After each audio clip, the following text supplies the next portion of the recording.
Édipo e castração. Estrutura do psiquismo freudiano. Este canal constitui um mini curso introdutório em psicanálise, organizado por módulos e aulas sequenciais. A inscrição representa apenas a adesão a um percurso de estudo, voltado à compreensão dos fundamentos teóricos da psicanálise.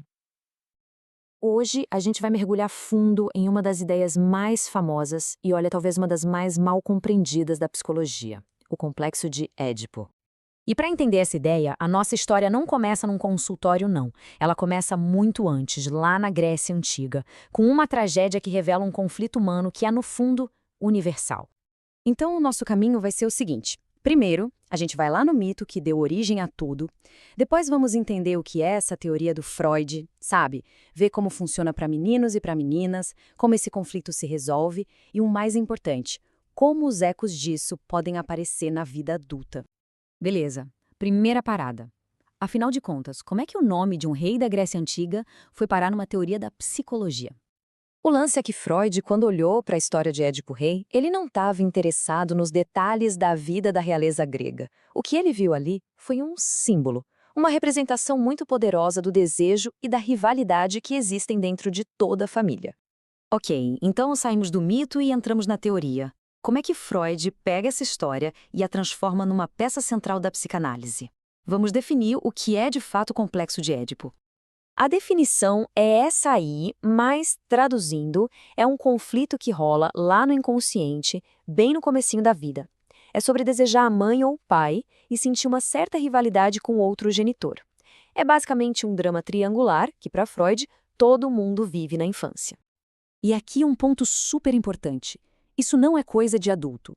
Freud localizou esse conflito todo numa fase bem específica do desenvolvimento infantil, que ele chamou de fase fálica. Ali, entre os 3 e os 6 anos de idade. É bem no começo da vida mesmo. E a base do conflito é essa dupla de sentimentos. De um lado, um desejo, um apego super intenso pelo pai ou pela mãe do sexo oposto. Do outro, uma rivalidade, uma competição com o pai ou a mãe do mesmo sexo. O grande lance é que essas duas coisas acontecem ao mesmo tempo. Imagina a confusão na cabeça da criança. E agora a coisa fica mais interessante ainda. Freud não achava que essa experiência era igual para todo mundo. Pelo contrário, existem caminhos bem diferentes para meninos e meninas. Então, vamos lá. Para o menino, a coisa seria mais direta. Ele tem um apego forte na mãe e, por causa disso, vê o pai como um rival. Já para a menina, Freud descreveu um caminho, digamos, mais complexo. Começa com um vínculo forte com a mãe, mas depois o afeto se desloca para o pai, a partir da percepção das diferenças no que ele chamou de inveja do pênis. E aí a rivalidade passa a ser com a mãe. Mas, um parêntese gigante aqui. É super importante entender que termos como angústia de castração ou inveja do pênis são simbólicos. Não é para levar o pé da letra de jeito nenhum. São formulações de uma teoria específica, lá do começo do século XX, que tentam explicar como a criança começa a entender o mundo, os limites, o poder e os papéis sociais. Tá, mas se esse drama é tão intenso, como é que ele acaba? Como a criança sai dessa? Bom, a resposta está num conceito que tem um nome bem forte, até chocante, mas que, de novo, é puramente simbólico. A tal da castração. E sério, essa talvez seja a parte mais mal interpretada da teoria toda. Então, o que raios isso significa de verdade? Significa que é simbólico. Não tem nada a ver com o ato físico. É sobre a criança perceber que o desejo dela tem limite. É o momento em que ela entende a primeira grande lei da vida em sociedade. Não se pode ter tudo o que se quer. É o primeiro grande não da vida. E esse não simbólico tem uma função gigantesca. Ele quebra aquele desejo inicial, incestuoso. Ele força a criança a aceitar as regras sociais. É a partir daí que nasce o que Freud chamou de superego, a nossa consciência moral, sabe? E é isso que permite que a criança comece a se identificar com o pai ou a mãe do mesmo sexo, em vez de só competir. Certo, mas e quando essa resolução não acontece direitinho? Aí é que a coisa complica. Os ecos desse conflito podem ressoar, bem, pela vida inteira. Vamos dar uma olhada nas consequências disso na vida adulta? Problemas para manter um relacionamento estável? Conflitos constantes com chefes ou figuras de autoridade? A repetição dos mesmos padrões em várias relações? Muitas vezes, a raiz dessas dificuldades pode estar lá atrás, nessas dinâmicas com afeto e autoridade que não foram bem resolvidas. Para deixar isso bem concreto, vamos ver um exemplo prático, um estudo de caso. O caso do Felipe, de 52 anos. Qual era o padrão do Felipe? Ele começava um romance, tudo intenso, tudo maravilhoso, e, de repente, do nada, ele se afastava emocionalmente e o relacionamento acabava.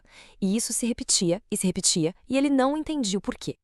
A análise mostrou a razão inconsciente por trás disso. Havia um vínculo infantil com a mãe que era extremamente intenso e, ao mesmo tempo, um pai muito distante emocionalmente. Lá no fundo, no inconsciente dele, se entregar de verdade a uma parceira era como se fosse uma traição àquele primeiro amor, a mãe. E aí vem a virada de chave.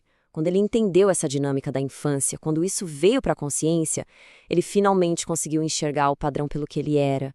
E foi só aí que ele pôde, de fato, começar a construir relações mais saudáveis e estáveis. É esse o poder de tornar o inconsciente consciente.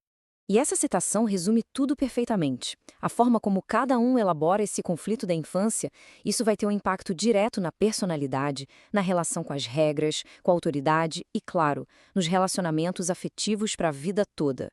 Não é só uma teoria antiga, é algo que estrutura quem a gente é. Então, para a gente fechar, o que vimos? A gente partiu do mito de Édipo Rei, entendemos a teoria de Freud como um conflito de desejo e rivalidade. Vimos que o mecanismo que resolve isso é a tal da castração simbólica, que é aprender sobre limites, e por fim vimos o impacto disso tudo, na formação da nossa moral e dos nossos relacionamentos. E fica a reflexão final, né?